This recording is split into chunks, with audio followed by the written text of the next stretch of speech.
त्रिपाठी जी। प्रणाम।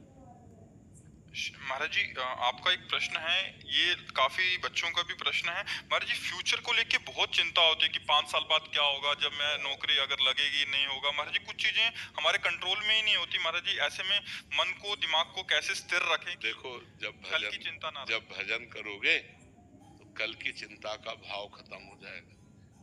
ना कोई फीस है, किसी से किसी तरह की कोई फीस, और ना कभी ऐसे मांगना है। जिस हम परमात्मा की शरण में है, वो जब इतने बड़े हमारे परिकर को पोषण कर रहा है, तो तुम्हारा पोषण क्यों नहीं होगा? तुम कल के लिए चिंतित क्यों हो? क्योंकि तुम्हें परमात्मा का आश्रय नहीं स्वीकृत है, तुमने भगवान को अपना मालिक नहीं माना। तो फिर जैसे जहाज ना हो और तैरना ना आता हो, फिर नदी में उसकी हालत क्या होगी, समुद्र में हालत क्या होगी उसकी, वैसी हालत है आप लोगों की।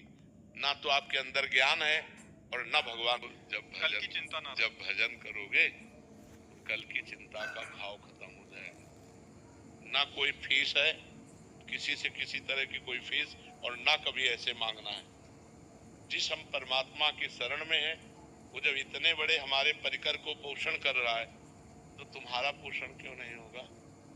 लेकिन हम परेशान रहेंगे। अगर हम आज दहाड़ रहे हैं तो भगवान की शरण में और ब्रह्मचर्य से हैं, उससे हम दहाड़ रहे हैं। भगवान की शरण में और ब्रह्मचर्य, वही तुम्हें सब नौजवानों को कहते हैं। तुम थोड़ा जिसे निकालने में इतना आनंद समझते हो, उसको रोक के तो देखो, बहादुर बन जाओगे। माया पर विजय प्राप्त कर लोगे। हर विपत्ति, हर संकट को रौंदने की।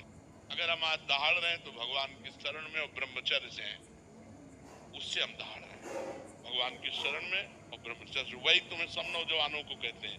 तुम थोड़ा जिसे निकालने में इतना आनंद समझते हो, उसको रोक के तो देखो, बहादुर बन जाओगे। माया पर विजय प्राप्त कर लोगे। हर विपत्ति, हर संकट को रौंदने की सामर्थ्य आ जाएगी। धर्म से चलो, पवित्र आचरण करो। क्यों भविष्य की चिंता करते हो? वर्तमान को संभालो। वर्तमान सही है तो तुम्हारा भूत भी पवित्र हो जाएगा और भविष्य भी मंगलमय हो जाएगा। वर्तमान गलत हो गया, भूत भविष्य की चिंता में मिनट को खो दिया।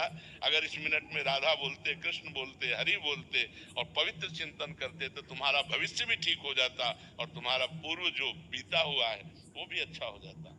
इसलिए नाम जप करो और ब्रह्मचर्य, ब्रह्मचर्य की तरफ कोई देख ही नहीं रहा, कोई नहीं देख रहा। बस जीवन का सुख समझ रहा ब्रह्मचर्य को नष्ट करना। नए नए बच्चे समझ रहे जितना ब्रह्मचर्य को नष्ट कर लो उतने सुख भोग लो, ये तुम्हारे जीवन का नाश है। ब्रह्मचारी रहो। जब परिपक्व ब्रह्मचर्य हो जाए 20-22 के बाद, जब ब्याह हो, फिर गृहस्थी में संयोग करो, कुछ नहीं बिगड़ सकता। ब्रह्मचर्य नष्ट का 12-12 वर्ष के बच्चे जैसे ब्रह्मचर्य नष्ट कर रहे हैं, अब ये 22-24 तक पहुंचते पहुंचते ये सब फ्यूज हो जाएंगे। इनके अंदर सामर्थ्य ही नहीं रहेगी कि वो गृहस्थी के लायक रहे। हमारी बात को लिख ले, कागज में लिख ले, चाहे दिमाग में लिख ले। अगर धर्म से चलोगे तो तुम कम से कम संसारिकता का भी तो निर्वाह कर पाओगे, नहीं तो संसारिकता का निर्वाह नहीं कर पाओ। अरे